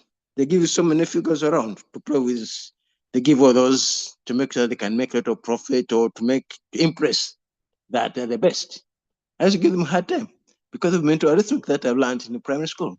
Because I could look at it, add and subtract, and then compare with what it was, whether they're making profit or whether we are losing money. So people saw that I was more into finance or into banking. But I used to use my arithmetic that I learned in primary school at Tivoli. It became handy. People have been talking about map readings. When you're doing geography, use those cartographies, contours, and the rest. You look at something, you could tell whether it is a hill, whether it is a flat island like that. But because I've done much of my reading, when I came to Europe, I used to go to Poland, all those places. I didn't know the language, but because I know how to read the map reading, because what I did in secondary schools, I could read all those things. So I became an expert of moving around. You could get off the train in Belgium, start working again. As soon as I get a map, I look at it. I don't understand the language, but I was very confident with map reading because that's what I learned in secondary school, in geography. They used to give you something, you say, you interpret it. Because I could manage from the contours into the roads. When I went to Mecca, because we went to Mecca we're there for 2 weeks. We had nothing to do other than going to pray and then walk around. I started taking people around out of Mecca to go to the near place because I was very confident of the map reading. I could get a map. I don't understand. I mark where I am. I know the physical terms that are on the roads. Then I could become handy, taking people around. Another thing. Hello? Can you hear me? Yeah, sorry, my mic was muted. I was saying, but you see how much time was devoted to map reading and photographic interpretation. Was it enough? Do you think? Because you It, got the skills, yes. it gave the experience of not fearing anything. I could interpret, compare Right. what I've learned. But now, Issa, you studied in Uganda, but also went ahead and went to study in Russia. If you do a comparison of the two education systems, do you see a relevance? How different are they? When I went to Russia, much of it was more hands-on. Because if you're doing anything, say I was doing engineering, you could be too good at theoretical, but you have to know the practical part of it. And if you don't do practical part, you can't go anywhere. You won't pass. But if you compare what is done at Makerere, it's more of a theoretical than practical. There they put an emphasis on practical work, hands-on. They say you could be an engineer, But if there's not an engineer, it's supposed to do it. That's how their matter is. So, Issa, I put you the question I've put to previous speakers, which is, given this whole experience that we have very educated people who understand where the world is now. Why has it been difficult to change our curriculum to reflect our needs, to be practical, to be much more practical? People are still out there, still studying those many lessons. I mean, they've brought in a few modifications in design and technology, blah, blah. But still, the education system or the curriculum does not address our needs. What is missing, despite having all these brainy It people? comes on money. If you're going to do those things, it needs a lot of things to do. Investment is too high. It is very expensive for most of those schools and the rest. That's why they prefer these theoretical subjects, whereby you just get a pen and where you get chalk and board, start teaching those things. But if you're going to do practical part of it, it is very expensive. And much of those schools, private schools, they are more into making money than getting people the right education. I've seen most of the schools around, no laboratories. We're supposed to do chemistry. There has never handled the test tube. How is it going to study? You find though they're too good at practical, but when it comes at theory, but when it comes to part of it, they're not where to be done. Because everything comes to saving and making money. How can I make more money? If I do something that is more practical, not something not practical, I make a profit. If I go into practical part of it, I'll be making a loss. Are they willing to pay that amount of money? Thank you. Everything comes to money. Where can I get more profit? That's what the criteria criteria also is. The fact that probably the money that is required is money that comes from donors who have particular interest in those particular areas. They wouldn't want us to be that independent. No, it's not like that. When we started in those early years after independence, we had to put in so much what needs to be done. They used to get some money, but they asked you, what do you want? But nowadays, if anybody goes to the donor, he wants to put in a bid whereby I get kickback. How am I going to save my money for my pocket? So much of it is more of the savings. Can I, if I get cheap things, will I save a lot of money? That's the mentality at the moment. Thank you very much, Issa Makumbi. Let me bring in Sawia just to hear another voice there. Thank you very much, Issa Makumbi. Sawia, I think you are in the education system, if I'm right. Yeah, assalamu alaikum. Salam wa rahmatullahi wa barakatuh. Now, listening to the conversation thus far, you've been through both education systems. Now, probably let me hear your take. What do you think, if you look at the education that we received? Well, one, do you think it is relevant in today's world as helping you to impart back to your children? That all depends on.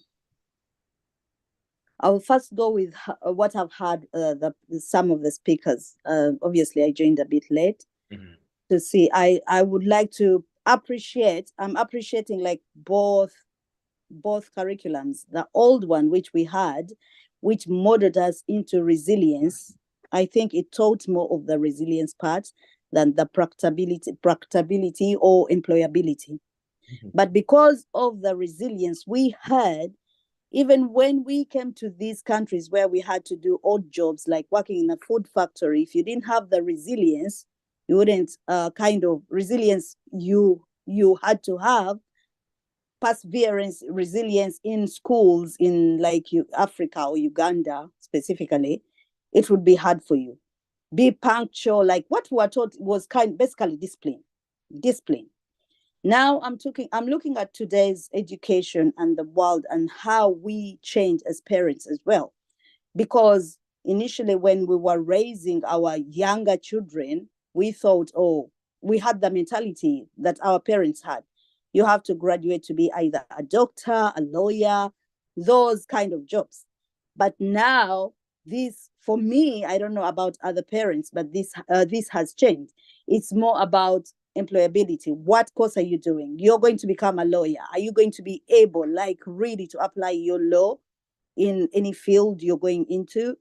Or it's against going to uni, getting a degree, sitting back home, or even applying a job in Tesco's to work? Or am I going to be to work in Tesco, start working in Tesco's as a young person, and then build it up, which is what they call apprenticeship today, and build yourself up, like working on the job. Like the previous speaker said, we did a lot of theory work, which is what they were doing in this country as well. But it has really, really changed, because they got children who would get S's in math, but when you put them in, for example, supermarket, they wouldn't apply their maths. They wouldn't be able to apply it. So that's why they introduce more of the apprenticeships, such that the children are learning on the job, which is what I vouch for really now. Yes, obviously, like a profession like medicine, you wouldn't get it. They're yet to bring them up. But that's how the education system has worked and has changed. And I'm looking at how Uganda can move into, because we were taught to be job seekers rather than being job creators. And that was, I think, a downfall. That's why you see many people migrated. We can speak good English. Our grammar is excellent. Anyone you meet will tell you, oh my God, where did you study from? Like, your English is perfect. But we were just made job seekers, not job creators or job makers. I find I struggle listening to some of the English. You find the person is a supervisor in a job, very serious, is able to deliver. When you come to Newcastle, actually, I've had some English that has left me dumbfounded. I mean, it's someone tells you, I can't it. You know, someone is, you know, like tell you, can you please bring me that? I said, I can't it. And Yeah. they're trying to say, I cannot do it. And Yeah. it doesn't seem to matter. They still go, you know, along with that. And here, But then you English is look not enough. Yeah, but then you look at what the job they can do. They can Yes, actually do a what they can very deliver good for. job. Yes. They can deliver. That opposes to the person who speaks very fluent English, like they are affluent speakers, but then they can't even do the job. So I think that when you look at most Ugandans, mashallah, most Ugandans who have come even here, very educated, but you look at, okay, what are you going to do? You even did the course, and if you are to be given a job in the course that you did, you can't even do the job, because all you know is the theory part of it. Then you see the people who have been who have done apprenticeship, being trained on the job. Like we say, look at the plumbers, the people that we call in to fix our sinks, they don't have that. They didn't go on to do as many subjects as you think. They were straight on the, well, maybe that would be also a disadvantage in case that industry closes, but then that's another thing altogether. But as a parent, speaking to other parents, this is what I always advise, because before, when your child told you, oh mom, after my GCSEs, I'm going to go and do BTech, you're like, why? You're going to a college, you're not going to go and do your A levels? Because that's all we knew. But now I know it's just taking a different route, and then you're going to arrive at the same destination, reducing that difficulty, and you've got the experience. So you're going to be more employable than the person who has gone to do their A levels, got A stars, and then go on to uni and do whatever. Now let's talk about the special educational needs.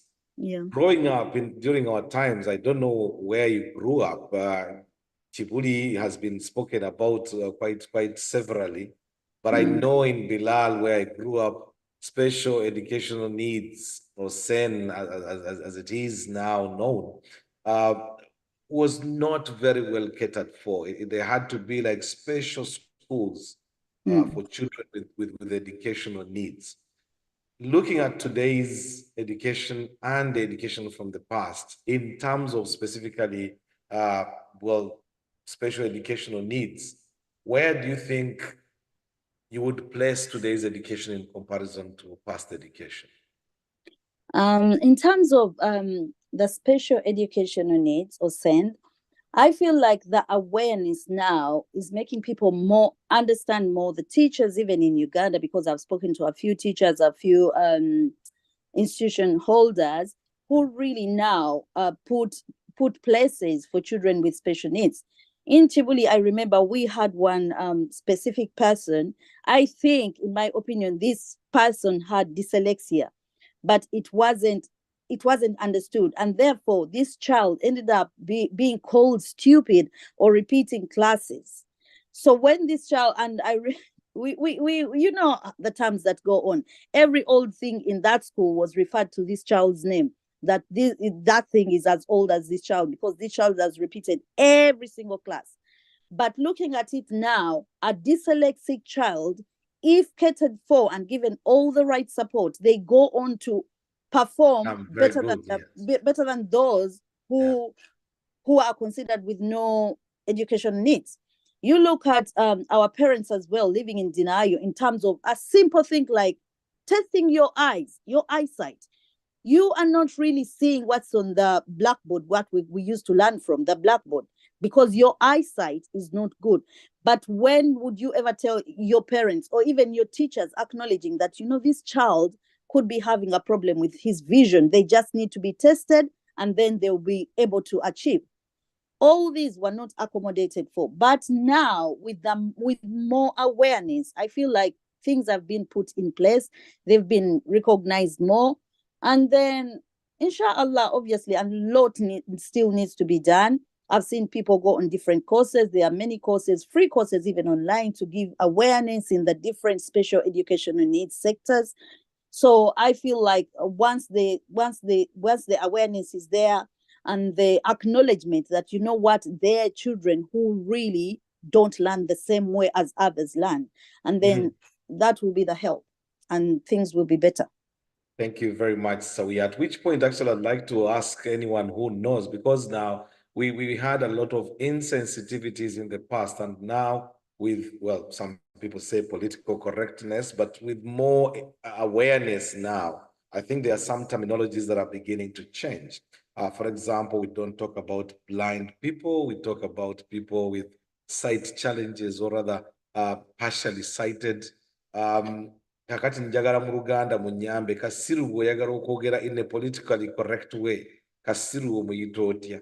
Because you'd say abantu abalina obulemu, abantu abalina obuzibu bw'okuwulira mu kifo ky'okumuyita kiggala. How would you call now Kasiru? Kubanga already bamutuuma dda Kasiru. Is there a better Luganda revised for that? In the meantime, I'll go to iPhone Summer. iPhone Summer, can you go ahead, please? Please, if anyone knows, if you can put it in the chat room, I would very much appreciate. Kasiru, is there a more politically correct way of now referring to them? Because I feel like now it's also abusive saying they are Kasiru.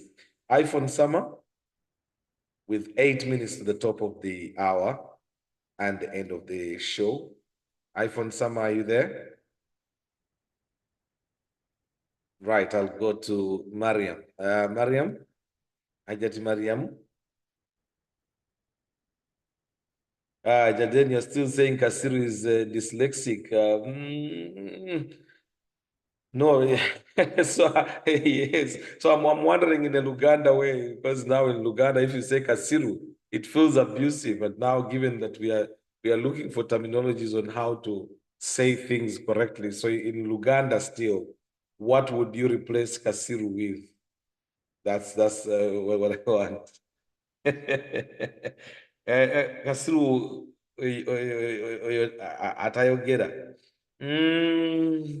Okay. Still, I'm just trying to wonder if there is probably a new word from all the terminologies that are coming up. Naye atayogera, yes, fine. Naye atayogera might just be quiet. It might not necessarily translate into umuntu atayogera, you might say a quiet person. It might not necessarily reflect Kasiru in that sense. Mariam Warrier. Mariam, are you there? So we are talking about Sen. Many English people here left school without being able to read and write. Yes, I actually found quite a significant number, especially when I was down in Wales. I was shocked to find a person who could speak English very, very well, but they couldn't even write their name. Okay, I come to Muhammad's iPhone. Muhammad, Go ahead, please. Assalamu alaikum wa rahmatullah. Hello, Muhammad. Walaikum salam wa rahmatullahi wa barakatuh. Yes, I'm sure you've been listening in into the conversation. I'd like to hear your take on education now. We are actually, let's go to the way forward. Maybe a brief on your past education, whether you think it was worth it, and whether that very information now can be transplanted to your children. Okay, just going back to my history, I think it's, I look at it both ways because I studied my high school, my high school, I was in Chivuli for 6 years. There's a huge Chiburi representation tonight for some reason. And then I joined Makerere University, pursued a Bachelor's of Science in Agriculture. And my specialty was in agricultural economics. But now, turn of events, and this is why I would say, I look at it both in a favorable way and partly in a non-favorable way.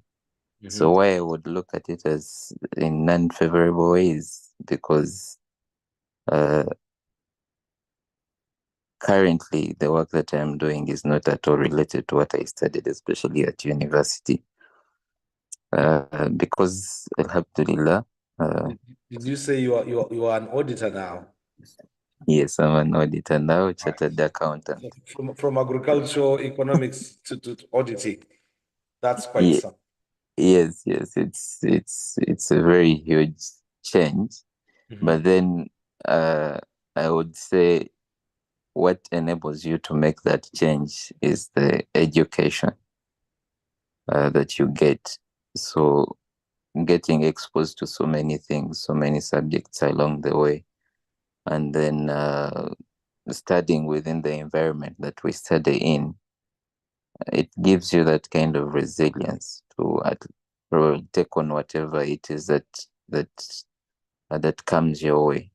So, for example, while pursuing my SCCA, there are 13 papers. So I go in and a lot of, when you do like a quick Google search, join groups online of people studying from all over the world, they show that it is a huge and tough task, but then I go in and things kind of just make sense to me. And that I would attribute to the education I got, mostly the ability to be able to read like on a wide range of subjects, the math, and so all that kind of puts you in a prime position to be able to switch and go into any field that you, of course, except for, I know it's possible to switch into the specialty fields like medicine and such, but that of course takes a longer time. But it enables you, the education that you get enables you kind of to pivot at depending on the opportunity that you have gotten. That's if you're willing to take it on. You get the basics that enable you to excel in whichever field that you get into. But now going forward, I think we still need to change some things because the world does not remain static. And if we are to look at employability, for example, we're seeing the huge changes that are coming, advances in artificial intelligence. So the kind of training that we hope or that we would best give our children is something or is training that is directed towards that angle of. So, Mohammed, let me put to you this.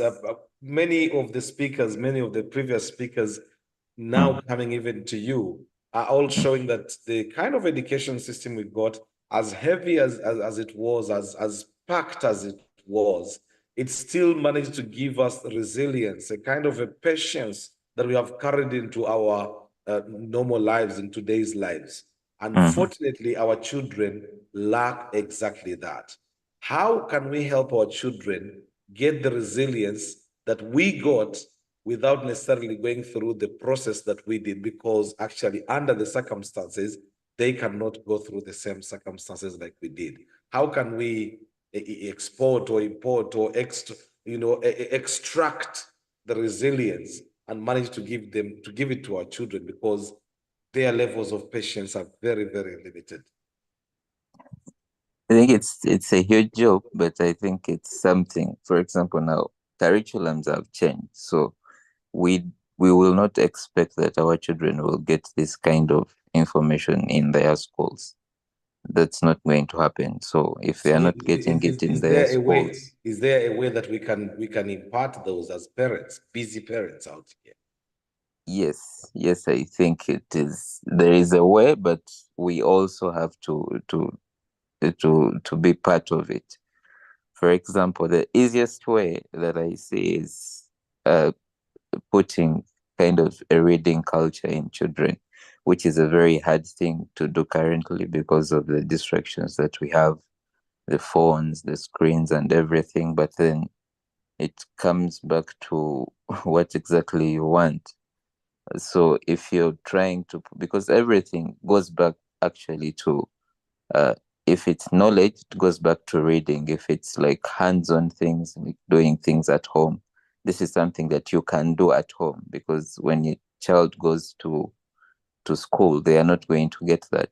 So now, if it's about the knowledge or the resilience that you want them to get, make it kind of a culture at home to to make reading kind of a culture at home, something that is very normal at home. But that's not going to happen with the children if the parents are not doing it. So you will not tell the child, have this book and read it, and you're on your phone or doing something else or watching screen or something. So it has to be part of the culture with at home. And then, of course, something else I've noticed is, yes, we have PDF books and all these digital formats of books and everything, but I've seen that it's much easier, I think, to stick to, I would say, hard copy books. Yes. Yeah, it makes it. Thank you very much, Muhammad. Barakallah. Janat, thank you very much for joining the conversation. Of course, now we are trying to wrap up, and we are looking at how do we help our children who, through the conversation, it has become very clear their levels of resilience are very low.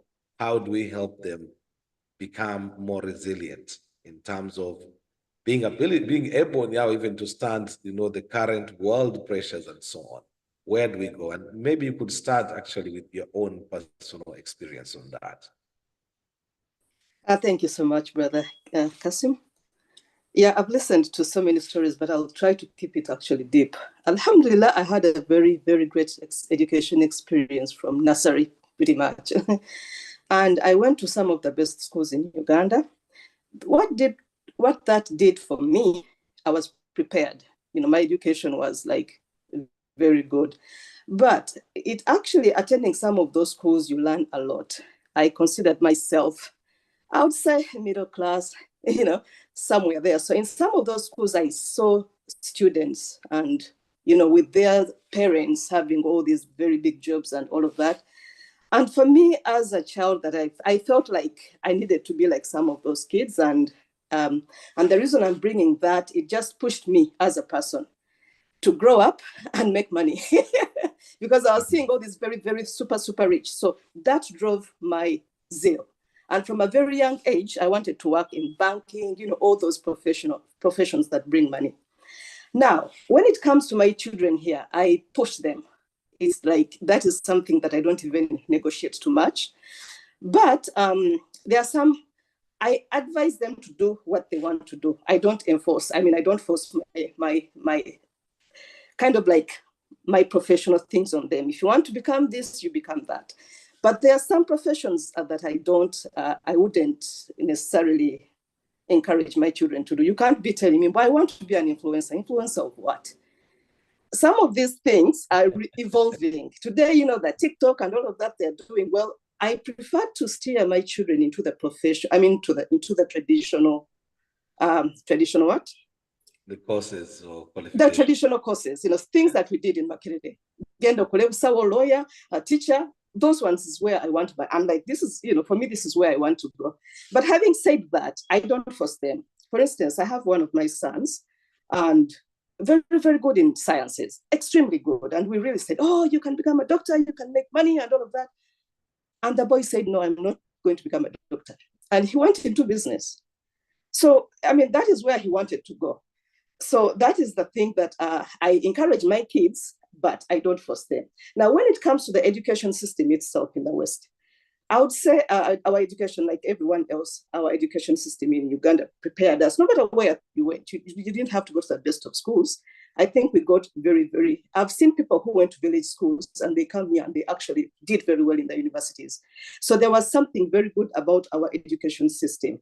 But the one thing that I would encourage parents to do, let's not force our children. Let's not take loans just because we want our children to be, you know, this and that. I'm a very good advocate for post-secondary education, but maybe to start with a 2-year college. In America, you know, we call these things college, 2-year college vis-a-vis university. So when we say college, we mean the 2-year, we actually mean the university system. So we have the 2-year colleges vis-a-vis the 4-year colleges. As a parent, in America, and you can encourage your child to go into the 2-year college first. Because university education costs a lot. And many of us usually don't have that money to push our kids into college. So I would encourage my child to do 2-year post-education, you know, whatever experience, and then also encourage them to go into those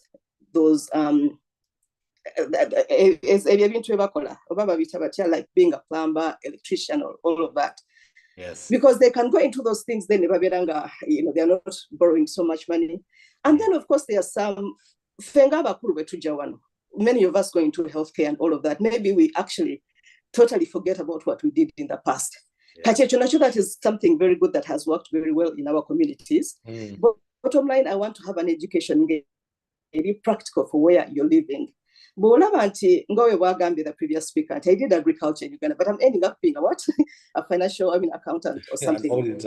What makes you money? I think enough interest, go pursue that. So tolemera kuchintu nti Uganda this is what I have to pursue, because here things might not be practical. Like I've seen lawyers, you might not be a lawyer, or so maybe Uganda you have a master's, but like for America to sort of be a lawyer, so maybe Ugandan lawyer and British. So I think every situation is unique. I would think that OG analyzing a case by case, and then you see what is better. Because for the children, to pushing they take all the advantages of here, even being politicians, you know, to vouch let's not focus on just engineers and lawyers, but I want to encourage policy makers, engineers, things like that. So even otherwise and I don't want to repeat. Oh, fantastic. Thank you very much. And finally, last but not least, I come to Hajat Sarah Semakura. Hajat Sarah, you've been very quiet, I'm sure, listening in and trying to digest.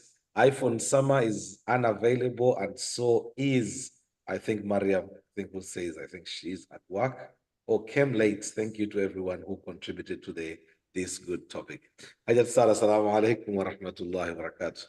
Walaikum salam wa rahmatullahi wa barakatuh. I've really digested quite deep, alhamdulillah. Olaba nsirikidde ni mukutambula. Nagganira kasafari akanemeza okujja ne ku mikolo naye ndi mukutambula. So are you on your way back or are you? I'm still in Rome. Okay. Mpola ate ne bakama bange kati siyinza kunyogera mu ssebo. Oh, yes. Okay. Yeah, time difference. And let the obuzibu n'enjoyininga late. Subhanallah. Yeah, I noticed the 1 hour. Okay, fantastic. Okay. Well, Assalamu wa alaikum salam wa rahmatullahi wa barakatuh. Sawiya's hand is back up, and therefore I'll just come back to you, Sawiya. I think probably there's something burning. Yes, Sawiya, go ahead. Assalamu alaikum wa rahmatullahi wa barakatuh. Wa alaikum salam wa rahmatullahi wa barakatuh.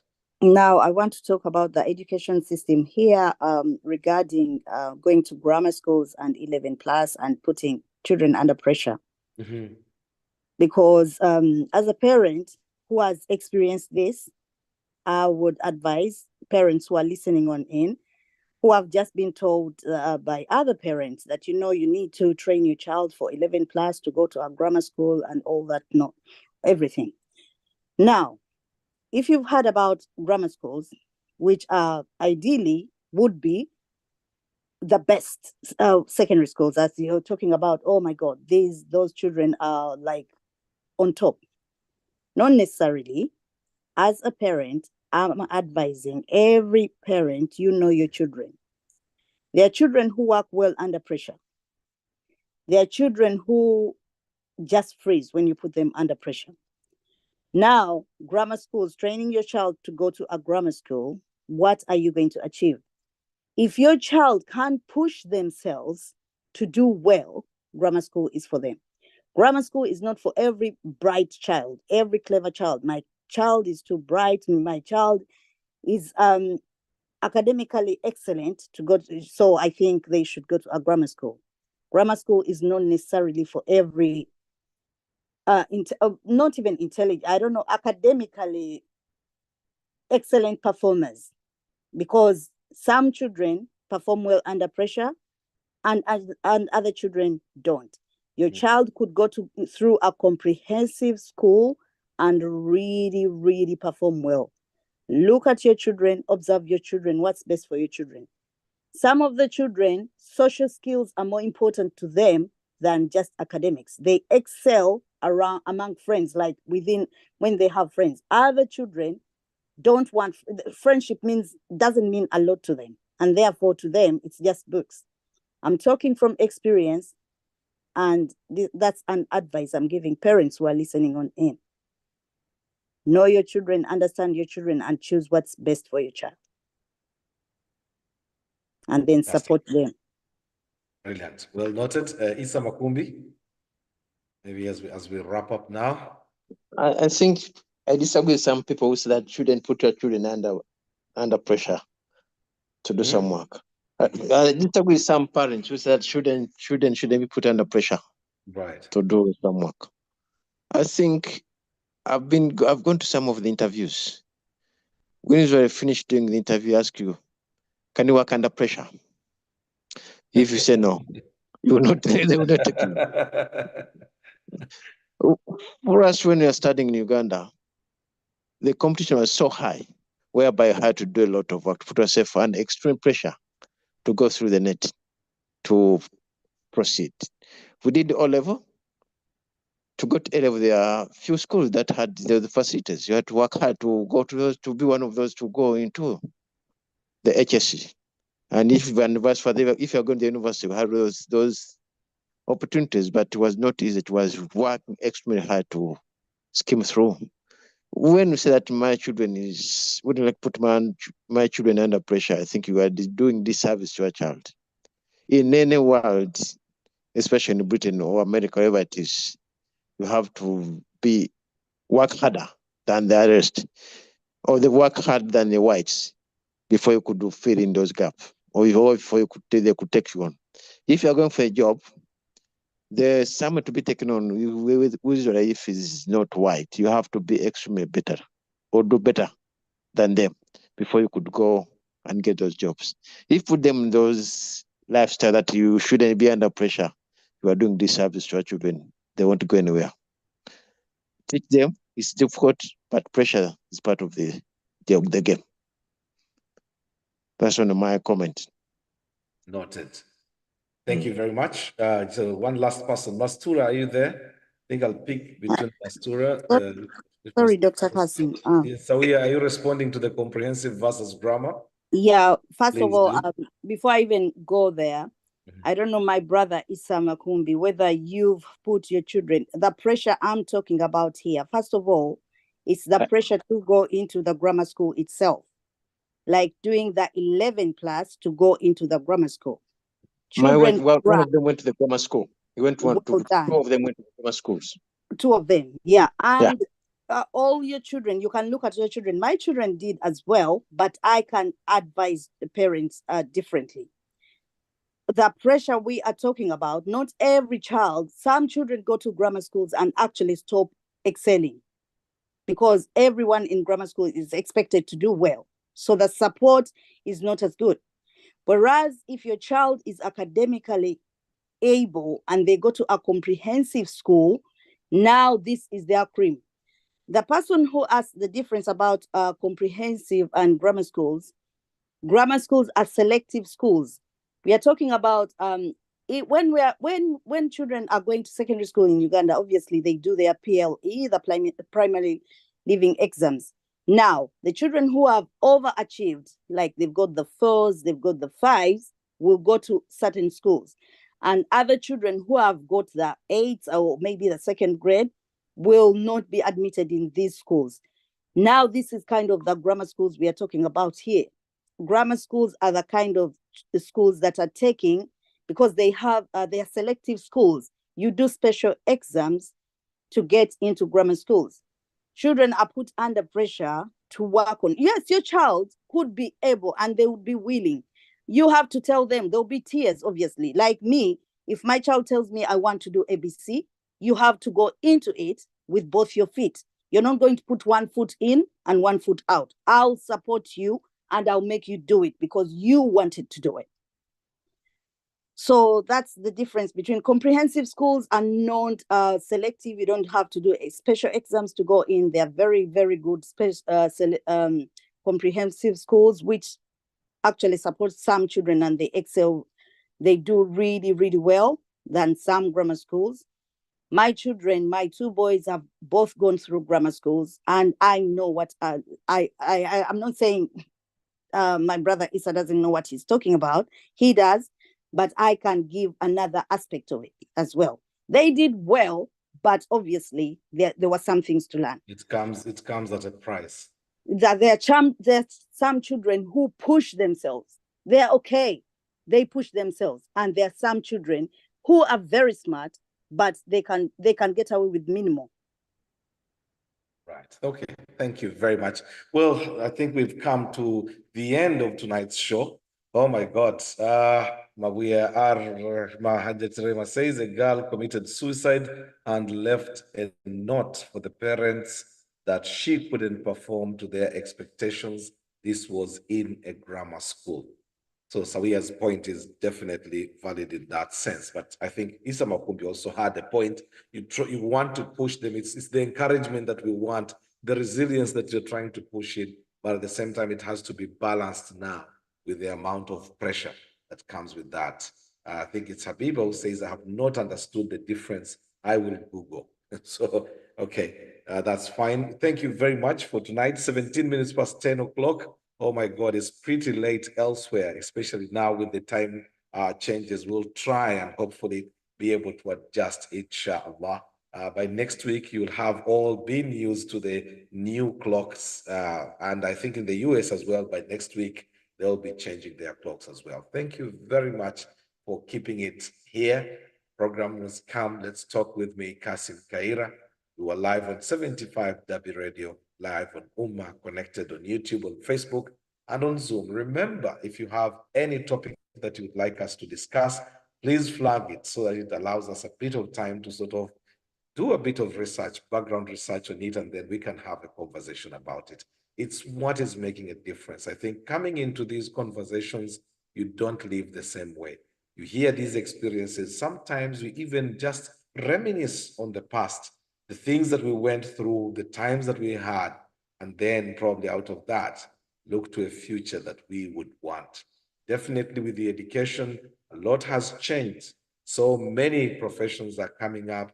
Maybe it's about time to have a conversation on, well, where do we go from here? Do we just maintain and push ourselves towards the traditional, qualifications, professions that we've had, or do we jump and adopt? Ultimately, what is the aim? Is it getting the qualifications, or is it making the money? Is it changing livelihoods? If you are, what brings in more money? Does it necessarily bring in satisfaction? Can it be sustainable? Because some new areas are coming up and probably they may die down. They may lose, especially with artificial intelligence coming into play. there might be other things that come up. Is it worth losing your profession or your professionalism over an area, a market area that might change so soon? How do we make ourselves relevant into the future? Thank you very much. Hope to see you next week, inshallah. Thank you for keeping it here. Thank you for sparing us your time. We do not take it for granted. Hope to see you next week, same time, inshallah. Assalamu alaikum.